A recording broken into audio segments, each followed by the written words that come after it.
안녕하세요. 반갑습니다. 하나님은 각 시대마다 필요한 사람들을 통해서 일하시고 또 그 일하신 흔적이 시간이 지나면 남아있게 되죠. 그 남겨진 우리가 이제 또 일구어 가야 될 일들이 굉장히 많이 있는 걸 봅니다. 아까 찬양을 같이 하면서 계속 눈물이 나서 주체할 수가 없는 거예요. 그리고 이 젊은이들이 소망인데 예배 다 마치고 앞에 좀 다 우리 모든 성도가 모여서 이 젊은이들을 축복하며 기도해 주는 시간을 갖고 싶은데 어떠세요? 감사합니다. 아까 이제 장치현 목사님과 함께 잠시 이야기하면서 목사님이 저보다 17년 젊더라고요. 그래서 제가 17년 젊은 시절로 돌아간다면 나는 무엇을 할 수 있을까? 이제 나이 70이 되면서부터는 정말 나이 먹었구나 그런 생각을 하면서 지금까지 이 힘들었던 과정들, 행복했던 시간들, 그리고 목회에 전념했던 시간들 속에서 하나님 경험하게 하시고 배우게 하신 걸 그냥 마음껏 나눠주고 이렇게 섬기다가 하나님 앞에 가는 게 제 꿈이었는데 오늘 젊은이들을 보면서 또 온몸으로 마음으로 찬양하는 모습을 보면서 제 안에 이 꿈틀거리는 그 어린 시절로 돌아간 순간이었어요. 그래서 찬양을 너무 열심히 해가지고 목이 쉬어버렸어요. 타락한 세상을 우린 살아가고 있습니다. 어제보다 오늘이 더 아마 사람들의 마음은 강팍하고 하나님에게서 멀리 떨어져 나가고 있는 그런 시대를 마주하고 있어요. 그리고 젊은이들이 교회에 앉아서 하나님을 찬양하고 자신들의 몸과 마음을 올려드릴 수 있는 이 부분은 특별한 하나님의 계획하심, 특별한 섭리, 특별하게 뽑아주지 않으면 이 자리에 앉아있지 않을 거예요. 밤새 뭔가를 하다가 이 시간에 굉장히 잠들어 있음직한 그런 시간에 이렇게 하나님 앞에 헌신하는 이 모습은 아마 사도교회의 축복이기도 하고 또 앞으로 하나님의 역사가 멋지게 펼쳐질 꿈이 우리에게 있다는 생각을 하게 됩니다. 하나님은 이 타락한 세상을 절대 포기하지 않으십니다. 이 땅에 한 사람이라도 영혼을 구원할 수 있다면 하나님의 열심은 쉬지 않고 여전히 하나님의 마음에 합당한 사람들을 불러서 계속해서 일하고 계시리라고 저는 생각합니다.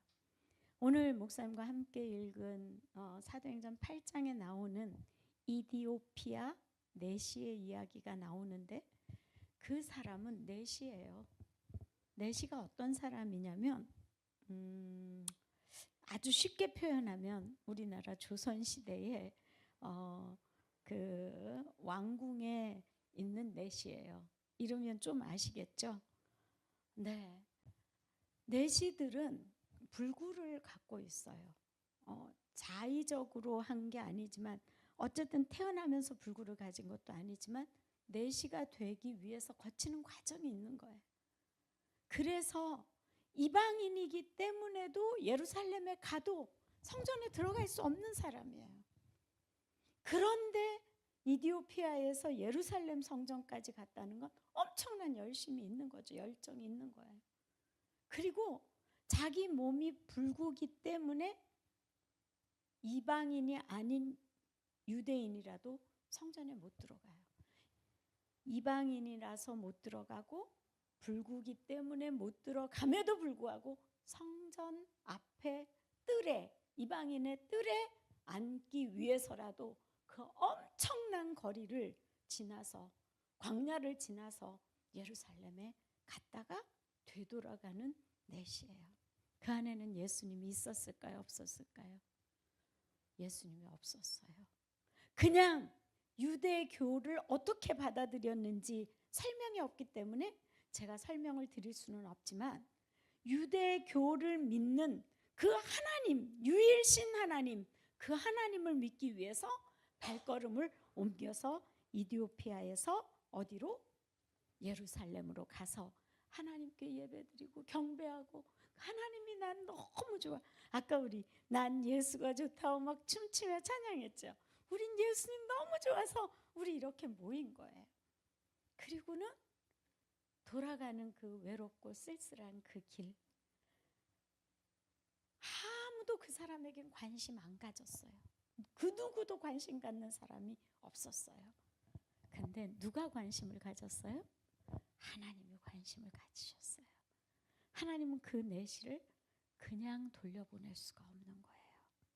그 안에 생명이 없는, 그냥 와서 유대교의 그 행했던 그 제사, 하나님 만나고 싶어서 왔던 그 열정, 그 헌신, 그 순종, 그거 하나만 보고 하나님은 돌아가는 내시를 내버려 둘 수 없어서 빌립을 그곳으로 보내신 거예요. 광야로, 전격적으로. 빌립과 내시에게 일어난 일이 뭘까요? 복음을 전하는 자와 복음을 받아들인 자에게 일어나는 일이 뭘까요? 오늘 성경은 기쁨이라는 단어를 쓰고 있습니다. rejoice. 기쁨은 우리가 생각할 때 그냥 밖에서 들어온다고 생각할 수 있는데 밖에서 들어오는 게 아니에요. 기쁨은 하나님 우리 안에서 뿜어져 나오게 하시는 거예요. 빌립도 기뻐 충만한 그 기쁨 충만으로 다시 복음 전하는 자리로 돌아가게 되고, 이디오피아 내시도 기쁘게 자기 길을 가게 된 거예요. 이 일에 하나님은 사도교회 오늘 저와 여러분을 이 자리에서 사명을 주시면서 부르신 것입니다. 어떻게? 빌립처럼 하나님의 열심히 오늘도 일하고 있으니 쉬지 말고 순종의 발걸음을 옮기라고 저와 여러분을 부르신 것입니다. 새생명축제 다음 주예요. 그러면 여러분이 1명이든 10명이든 작정한 사람이 있을 거예요. 그냥 목사님이 막 쥐어짜니까 어쩔 수 없이 이름은 써냈어. 근데 그 다음은 난 몰라. 이러면 하나님 보실 때 어떨까요? 기가 막힐 거예요. 야, 난 네 마음속을 다 들여다보고 알고 있대. 이 말씀을 하신다면 정말 기가 막힌 거죠. 내가 이름을 써낸 게 어쨌든 목사님이 쥐어짜서 써냈든, 아니면 내 옆집에 있는 사람이 보여서 써냈든, 아니면 어쩔 수 없이 했든 간에 책임지셔야 돼요. 쓰게 하셨다면 그 사람 반드시 데리고 와서 이 기쁨을 함께 누리셔야 하나님의 열심이 우리의 순종을 통해서 아름다운 열매를 맺게 되는 것입니다. 한국교회 예수 안 믿는 사람이 있다면 새생명축제는 끝날 수 없습니다. 사랑의 교회가 82년도에 지금 이렇게 보니까요, 사랑의 교회보다 이게 더 좋아요. 82년도에 정말 이 개척교회 그 장소가 굉장히 열악했어요.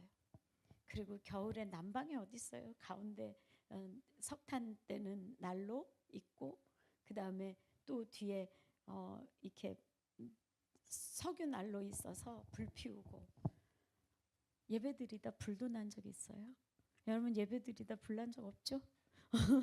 지나간 39년 은혜로 달려온 시간들이라고 저는 생각합니다.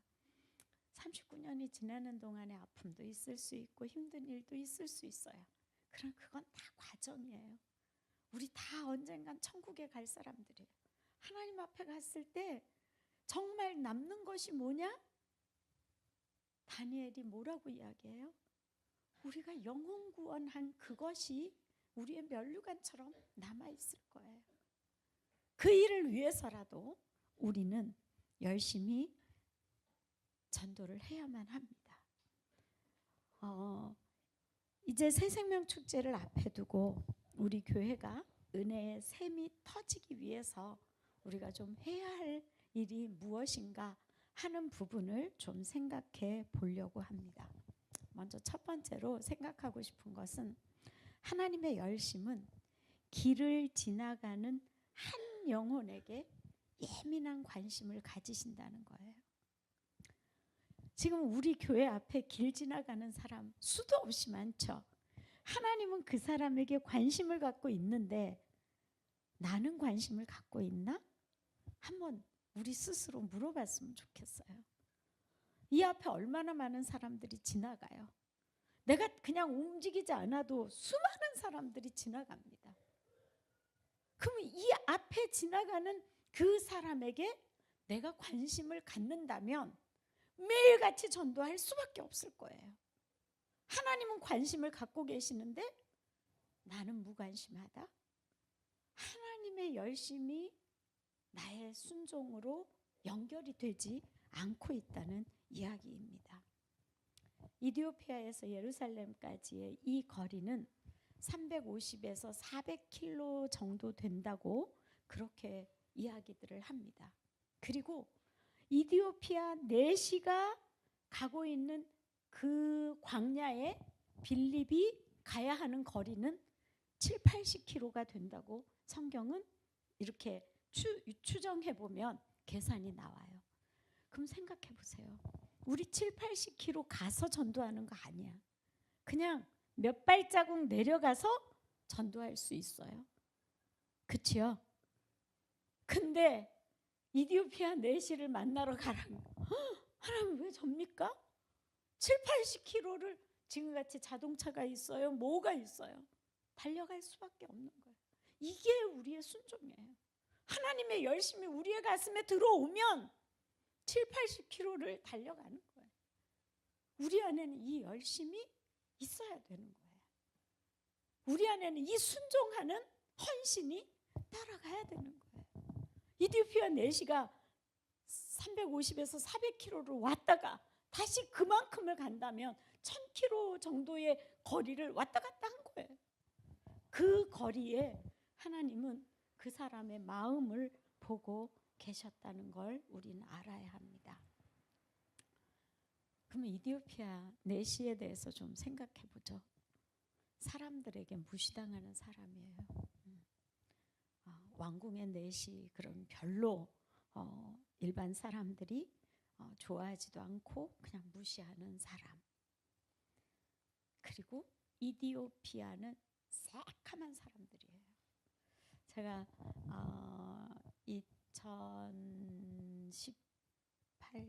18년에 이디오피아를 갔었어요.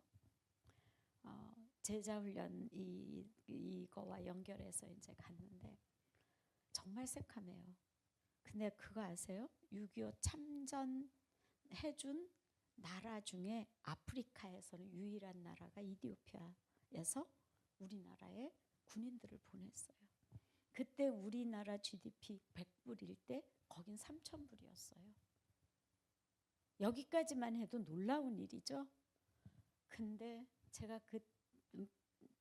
2018년에 이디오피아에 갔을 때 저는 이디오피아 역사를 쭉 보면서 울었어요. 황폐한 나라예요. 건물 어디 하나도 올바른 건물이 없어요. 짓다가 그냥 안 지어지는 건물들이 그냥 있어요. 그리고 사람들의 모습은 너무나 초라하고 정말 볼품없고, 그럼과 동시에 제 안에 일어난 이 마음은 뭐냐면, 왜 이 사람들이 이렇게 됐을까? 우리나라보다도 더 잘 살아서 우리에게 원조를 해주고 군인을 파견해줬던 이 나라에 뭐가 문제였을까? 거기에 있는 목사님에게 물어보니까 예수 믿는 사람들이 문제였다는 거예요. 예수 믿는 사람들. 뭐가 문제입니까? 예수 믿는 사람들이 하나님이 주신 복이 계속 넘쳐나니까 그 복을 잘 관리를 못하고 타락을 하면서 공산주의가 먹어버린 거예요. 공산주의가 들어오면서부터 이디오피아는 퇴락하는 길을 걸어가게 되었다는 거죠. 숙소에 들어갔는데요. 숙소에 물이 안 나와. 그래서 제가 그 밑에 프런트에 가서 왜 물이 안 나오냐고 물 나오게 해달라 그랬더니 뭐 모르겠다는 듯 뭐 이러는 거예요. 그래서 선교사님한테 물어보니까요. 전사님, 돈을 좀 주면 물이 나옵니다. 돈을 주면 돈 준 만큼 물이 좀 나와. 씻을 수도 없어. 이렇게 나라가 황폐해진 이유는 예수 믿는 사람들 때문이었다는 거예요. 여기에서 우리가 생각할 것은 하나님은 보잘것없고 볼품없는 새카만 이디오피아 내시 그 한 사람을 구원하기 위해서 70-80km를 달려가도록 빌립을 보내시는 열심이 있었다는 거예요.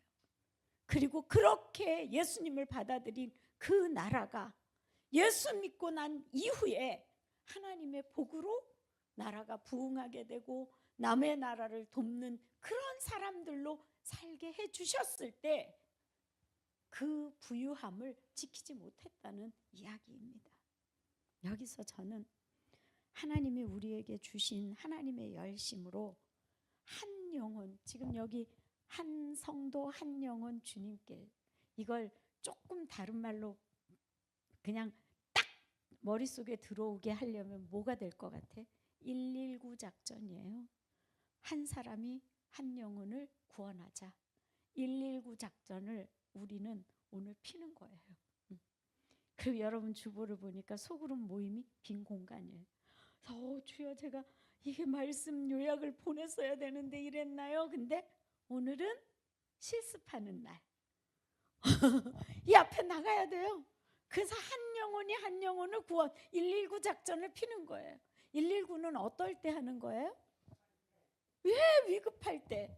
119가 골든타임을 놓치면 꽝이에요. 사람 죽어요. 그러니까 우린 골든타임 놓치지 않고 가는 거예요. 왜 아멘을 안 하실까? 아멘 하셔야 됩니다. 두 번째는요, 하나님은 영혼을 구원할 절호의 찬스를 놓치지 않으십니다. 하나님 나에게 붙여준 영혼을 절대 놓치시면 안 됩니다. 그 사람이 무엇을 하고 있었어요? 영혼 구원할 찬스는 마음이 움직이고 있을 때예요. 그 마음이 허망하거나 외롭거나 고독하거나 마음에 뭔가 어려움이 있거나 삶이 퍽퍽하거나 힘들거나, 요즘 자영업자 너무 힘들다 그러죠.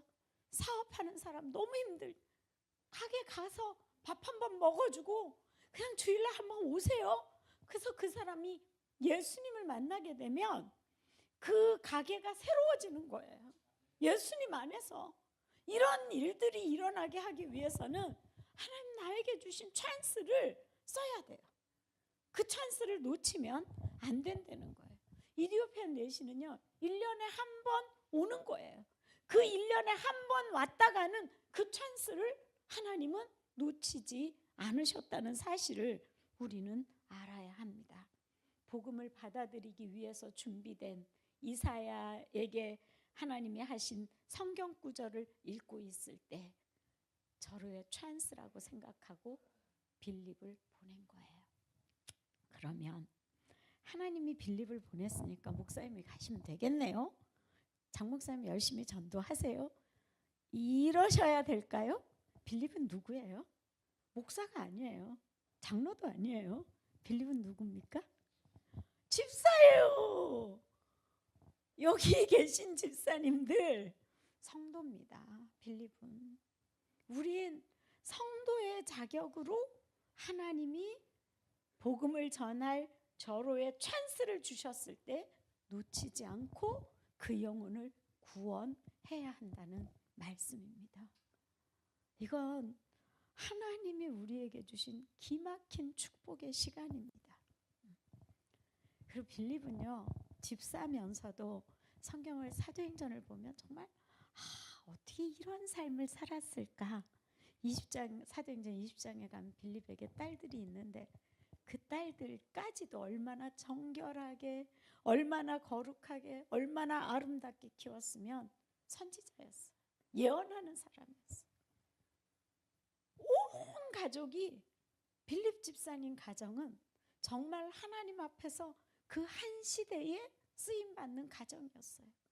저는 우리 사도교회의 모든 성도들이 빌립 집사님처럼 쓰임받는 축복된 가정들이 되길 축복하고 싶어요. 그 빌립을 통해서 하나님이 이루신 일은 말로 다 표현할 수 없는 축복을 만들어냈습니다. 그렇다면 마지막 한 가지만 더 정리를 하고 싶습니다. 우리가 순종하기 위해서 빌립 집사님에게서 배워야 할 게 있어요. 그것을 좀 같이 배우면서 말씀을 정리하고 싶습니다. 뭘 배울 수 있을까요? 첫 번째, 복음을 전하기 위해서 성령님께 민감해야 돼요. 성령님이 가다가 내 마음에 누군가 이렇게 눈에 딱 들어오는데 그냥 지나치지 말자고요. 어떤 경우에는요, 저는 교통사고가 났어요. 전도 대상자를 늘 찾는 사람이니까. 그래서 교통사고가 났는데 이 사람을 이렇게 전도를 하려고 보니까 그 사람이 잘못한 거예요. 근데 이제 경찰이 저한테 그러는 거예요. 선생님, 이 사람이 잘못했는데 이렇게 유하게 나가면 이 사람 뻗땡기고 이 사람이 다 뒤집어 씌울 건데 이렇게 해도 되겠냐고. 그래서 제가 뒤집어 써도 제가 하고 싶은 얘기가 있어요. 그랬더니 바보입니까? 이러더라고요, 경찰이. 그러면서 이제 경찰이 막 나서서 중재를 하고 정리를 해줬어요. 근데 그 사고를 낸 그 사람도 전도를 했고요. 경찰 5명을 그 자리에서 전도했어요. 근데 왜 전도가 됐냐면 이제 그 한 경찰이 저랑 그 경찰서에서 막 얘기를 하다 바보입니까? 그래서 네, 저 바본데요. 전 전도사예요. 그래서 사랑의 교회 전도사인데 했더니 네, 전도사님 막 이래요. 그래서 저기 경찰관님도 오셔야 돼요. 그러면서 이제 제가 전도를 해서 그때도 새생명 축제를 앞에 두고 있었어요. 한 달 정도 앞에 두고 있었는데 꼭 오셔야 됩니다. 그래가지고 제가 그 5명 경찰관을 전도를 해서 성경책을 사고 문 앞에서 기다리고 사고를 낸 사람 부부를 또 데리고 그리고 한꺼번에 7명을 전도한 해가 있어요. 그러니까 하나님이 나에게 주신 찬스는 놓치면 안 돼. 그런가 하면 만나게 하는 사람도 있지만 찾아가기도 해야 돼. 내 집 한 아파트면 내 아파트 한 동, 빌라면 내 빌라 내가 살고 있는 빌라는 하나님 나를 선교사로 거기에 살게 한 거예요. 뭐 선교사가 다른 사람이에요? 복음을 전하는 선교사예요. 그렇죠? 그럼 선교를 해야지. 내 아파트, 내 빌라, 내 개인주택, 난 그냥 단독주택 살아서 할렐루야 땡큐 이러고 계신 분 계시죠? 그 단독주택은 반경 1km를 동그랗게 돌아다니면서 예수 안 믿는 집 다 조사해서 호구조사해서 전도를 하셔야 돼요. 이게 이 시대에 나를 그곳에 심어 놓은 거예요. 근데 지금 이렇게 딱 생각해요. 성령님이 민감하게 머릿속에 떠오르는 몇 호 누구 떠오르죠? 벌써 성령님의 민감한 사람은 떠올랐어. 그 사람 놓치지 마셔야 됩니다. 빌립이 그랬어요.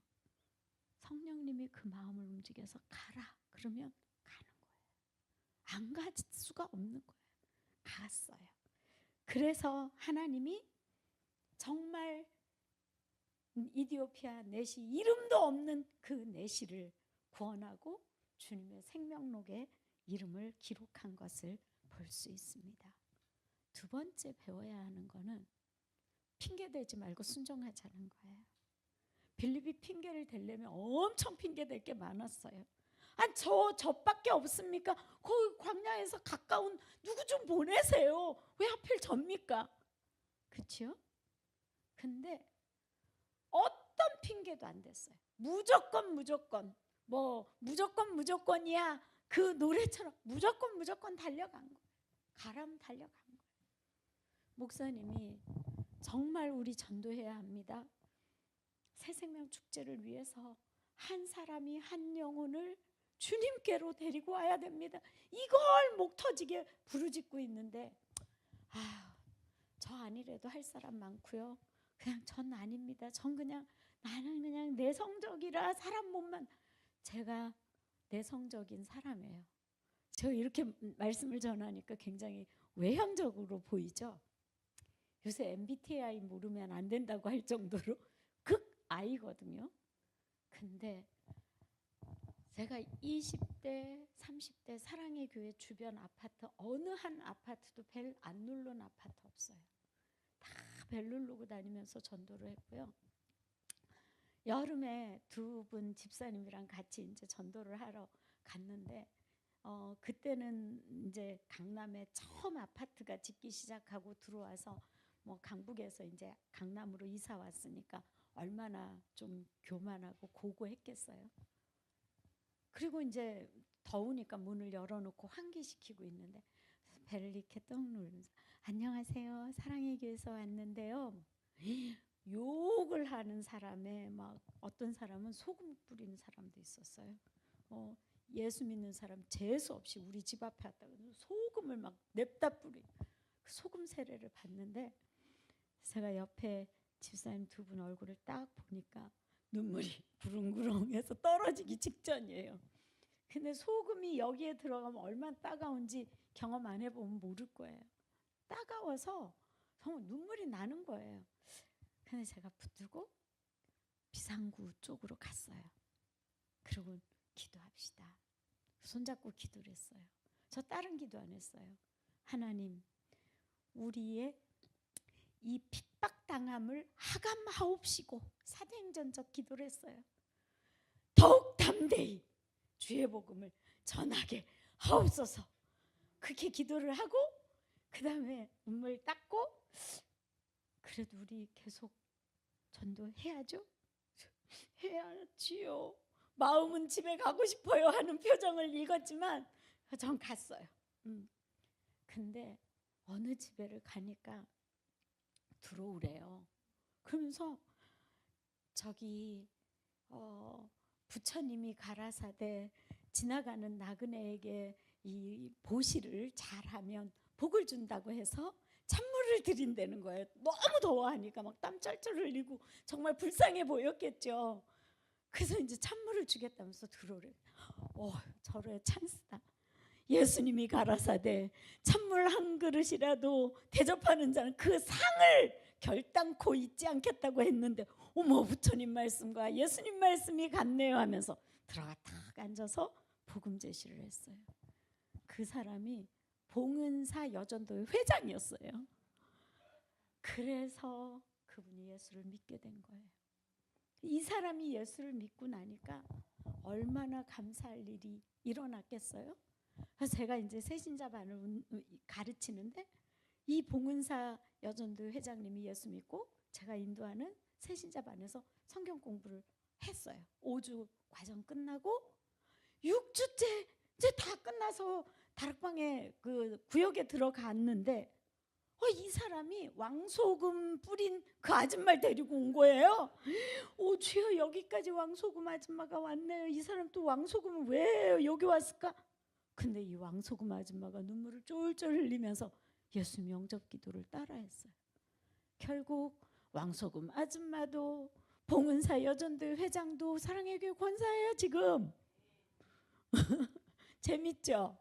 이런 거 밤새 해도 끝이 안 날 텐데 40년 넘는 세월 동안 제가 70이 되기까지 얼마나 많은 일들이 있었겠어요. 전도지에서 일어났던 일은 별별 일이 다 있어요. 욕 먹는 것서부터 시작해서 그 뭐 아무것도 아닌 거예요. 근데 하나님은 우리가 순종하기를 원하세요. 그럼 순종하면 그 다음에는 하나님이 다 인도해 주시고 가르쳐 주시고 도와주신다는 사실입니다. 세 번째 배울 게 있어요. 전할 복음을 준비하고 있어야 돼요. 그럼 우리가 전할 복음이 뭘까요? 난 누구를 믿어요? 예수를 믿어요. 그래서 우린 누굴 전하냐? 하나님 믿으세요? 안 해요. 예수 믿으세요. 믿음의 대상을 정확하게 아셔야 돼. 전도하는데 어렵다고 생각하지 마세요. 예수 믿으세요 하고 이렇게 전도지 주시면 돼요. 오늘 나가서 할 일이에요. 다른 거 안 하고 이것만 해도 여러분 전도할 수 있어요. 예수 믿으세요. 제가 예수 믿으니까 너무 좋아요. 근데 예수 믿으세요 하면서 예수 믿으세요 이러면서 인상 쓰면 아유 인상이나 피고 니나 잘 믿어라 이럴 거예요. 활짝 웃으면서 옆에 분 바라보면서 예쁘게 웃어보세요. 멋있게. 안 웃어? 이거 순종 서로 바라보고 활짝 웃으세요. 가장 멋지게. 이 웃는 웃음이 사람들의 마음을 녹이는 거예요. 웃는 얼굴에 침문 뱉는다 그랬잖아요. 욕해도 어머 그러시군요. 전도지 받고 갈 힘이 없으신가 보네요. 그래도 예수 믿으세요. 예수님이 사랑하십니다. 이렇게 전도지 주는 거예요. 이게 믿음의 대상을 우리가 분명히 알아야 돼. 또 하나 대상이 있으면 내용이 있어야지. 그렇죠? 믿음의 내용이 뭔가를 전하는 거예요. 제가 예수님이 누구신가를 알고 난 뒤에는 제가 변했어요. 예수님이 절 위해서 십자가에서 모든 죄를 다 용서해 주셨어요. 인생의 허무한 것도 절망스러운 것도 아픈 것도 내 삶의 모든 고통도 모든 질병도 경제적인 어려움도 예수님 십자가에서 다 처리해 주셨어요. 이게 내용이에요. 예수님이 십자가에서 처리해 주시고 죽으시고 3일 만에 부활하셔서 그 예수님이 오늘 이 시간 형제님에게 자매님에게 선생님에게 구원을 주시려고 하세요. 이것만 전하면 돼. 예수 십자가에서 날 위해 죽으시고 부활하셨다. 쉽지요? 이게 내용이에요. 여기까지 안 되겠으면 예수 믿으세요 하고 11월 3일 날 사도교회 오시면 내용을 알 수 있어요. 이렇게까지만 해서 데리고 오시면 되겠어요. 아멘 안 하실 거죠? 전할 복음을 준비하고 있어야 돼요. 사랑의 교회 초창기 때 이제 전도 훈련을 시켰잖아요. 80이 넘은 권사님이 전도를 이제 훈련 받으시면서 전도하러 가셨어요. 저는 나이 든 사람의 지혜를 배워야 된다고 생각해요. 젊은이들은. 전 그 어렸으니까 제가 80년대 얼마나 반짝반짝했겠어요. 저희 정말 반짝반짝했어요. 막 톡톡톡톡 튀어다니면서. 근데 이 80 넘으신 이 어르신 권사님이 딱 앉아서 정말 애가 말하는 걸 들으면서도 아이고 이쁘다 이러면서 그냥 전도 훈련을 받으셨는데 이제 사형리를 들고 가서 강남역에 가서 이제 전도를 하신 거예요. 대학생 2명을 데리고 온 거예요.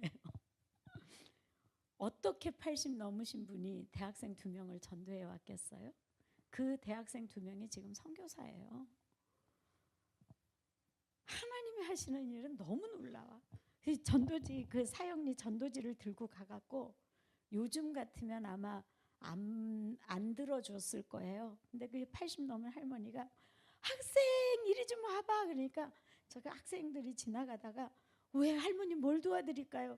이러니까 내가 여기 있는 저 조그만 교회 나가는데 이거를 전도지를 누구한테든 2명한테 읽어주고 오래는데 내가 글이 안 보여, 눈이 안 보이는데 학생 이거 좀 읽어봐 이러고 읽게 한 거예요. 그러니까 뭐 학생들이 이제 뭐 남학생 2명이 막 달달달달 읽은 거예요. 권사님은 이미 머릿속에 다 들어있죠. 내용을 사형리니까. 1원리 하나님은 사랑이십니다. 뭐 2원리 인간은 죄인입니다. 하는데 다 이제 하니까 학생 내용이 다 이해가 되나? 내 할머니 잘 이해됐어요. 1원리가 뭐야? 아이고 1원리가 깜짝 모르잖아. 다시 또 넘겨서 1원리 하나님 사랑이시네요. 그러니까 똑바로 다시 읽어.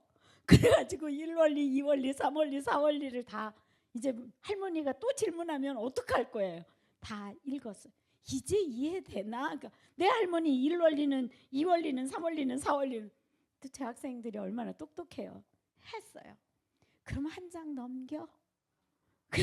이 사람의 마음이 그려져 있는 그림 보고 학생 마음은 어디에 있나? 학생 마음에 예수님이 가운데 있지 않으면 하나 더 넘겨. 그래갖고 기도까지 따라 했는데 이제 할머니 됐죠? 이제 아니 안 됐지. 내가 다 학생들 전도한 거를 우리 전도사가 분명히 여기 써가지고 오라 그랬어. 이름 쓰고 주소 쓰고 이거 써야 돼. 그래서 잠깐이라도 얼굴 보고 만나면 얼마나 좋겠어? 학생 우리 전도사 잠깐 만나고 가. 그래서 데리고 온 거예요. 대학생 2명. 놀랍죠? 이래서요 전도는 나이가 많아서 못한다는 말도 못하고 난 아직 어려서 안 됩니다 이 말도 못하고 여러분 젊은이들 중고등학생 데리고 와야 돼. 무조건 데리고 와야 돼요.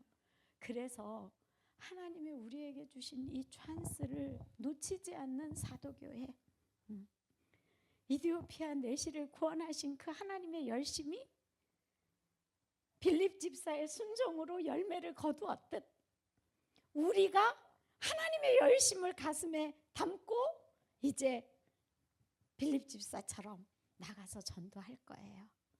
아멘이지요?